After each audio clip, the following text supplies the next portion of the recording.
అందరికీ నమస్కారం. మీ అందరికీ తెలుసు, జీవితం అమూల్యమైంది, ఇది విలువ కట్టలేనిది. కనుక జీవన సాఫల్యతకు సంబంధించిన మార్గాన్ని మనం అన్వేషించాలి. మీరు మీ కారు నడపడానికి కానీ లేదా డబ్బు సంపాదించడానికి కానీ ఇతర పనులు చేయడానికి ఒక మనిషి నియమించుకోవచ్చు. కానీ మీరు వ్యాధి వచ్చి మీ బదులుగా బాధపడటానికి వేరే వ్యక్తి నియమించుకోలేము. అంటే మెటీరియలిస్టిక్ లైఫ్ లో అన్ని మెటీరియల్స్ వల్ల కూడా మనకు వచ్చేటువంటి ఆనందం కొంతవరకు మాత్రమే. నిజమైన ఆనందం దీనికి మించిన అనుబంధాల వల్ల వస్తుంది. కనుక మన జీవితంలో ఏ దశలో ఉన్నప్పటికీ కూడా మన చుట్టూ ఉన్నటువంటి కుటుంబాన్ని, మిత్రుల్ని, స్నేహితుల్ని అందరితో కూడా ఆప్యాయంగా ఉండటం, అన్ని విషయాలని, అన్ని ఆనందాలని, చిన్న చిన్న ఆనందాలని కూడా వాటితో పంచుకోవటం వల్ల మాత్రమే జీవితపు విలువ పెరుగుతుంది.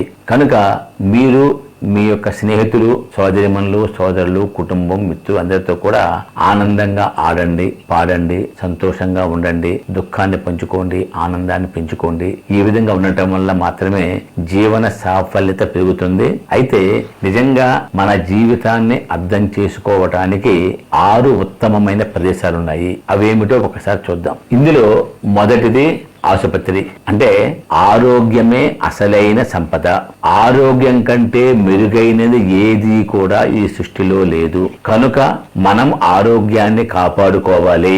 ఆరోగ్యంగా ఉంటేనే మన జీవనానికి, జీవితానికి సాఫల్యత ఉంటుంది అనేది ఆసుపత్రిని సందర్శించడం ద్వారా మీరు నేర్చుకుంటారు. ధనవంతులైనా పేదవారైనా ఆరోగ్య సమస్యలు అందరికీ సమానమే. కనుక ఆరోగ్యంగా ఉండటాన్ని అధ్యయనం చేయాలి, అభ్యాసం చేయాలి. రెండవది జైలు.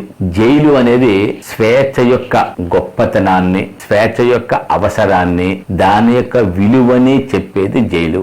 జైలు గది గోడలను ఒక్కసారి పరిశీలిస్తే అక్కడ ఉండే ఖైదీలు, వాళ్ళు చేసేటువంటి నైతిక ప్రవర్తనకు వ్యతిరేకమైన చర్యలు, నేరపూర్తి చర్యలు, వీటన్నిటి వల్ల కూడా జీవితం పట్ల పరిపూర్ణమైనటువంటి ఒక విధమైనటువంటి అభ్యాసం అనేది, విలువలతో ఎలా బతకాలి అనేది, స్వేచ్ఛని ఏ విధంగా కాపాడుకోవాలి అనేది అన్నిటినీ కూడా మనం జైలుని సందర్శించడం ద్వారా నేర్చుకోవచ్చు. అంటే భవిష్యత్తులో మన మానవత్వంతో, క్షమతో మంచి మార్పు వైపుగా వెళ్ళటానికి జైలు అనేది ఒక ఉపకరణంగా ఉపయోగపడుతుంది.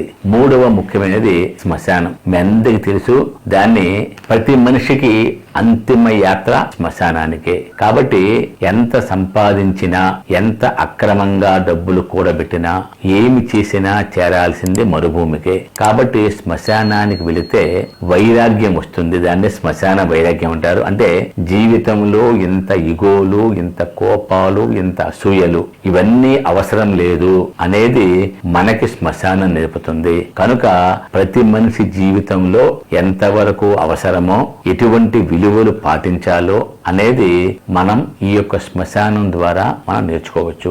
అసలైన ముగింపు ఏమిటో అది కూడా 6 అడుగుల భూమి అనేది కూడా మనకి బోధపడుతుంది. అదేవిధంగా 4వది పాఠశాల, అది కళాశాల. అంటే ఇక్కడ విజ్ఞానం, జ్ఞానం, సామాజిక సంబంధాలు, వ్యక్తిత్వ వికాసం, తద్వారా మానవ విలువలను ఏ విధంగా పెంచుకోవాలి, మానవీయ కోణంతో ఏ విధంగా జీవించాలి, ఇవన్నీ కూడా పాఠశాల, కళాశాలల్లో మనం నేర్చుకోవడానికి, వ్యక్తిగత జీవితం నుంచి సామూహిక జీవితానికి ఎదగటానికి కావలసినటువంటి సరంజామా అంతా కూడా మనకి పాఠశాలలు, కళాశాలలు అందిస్తాయి.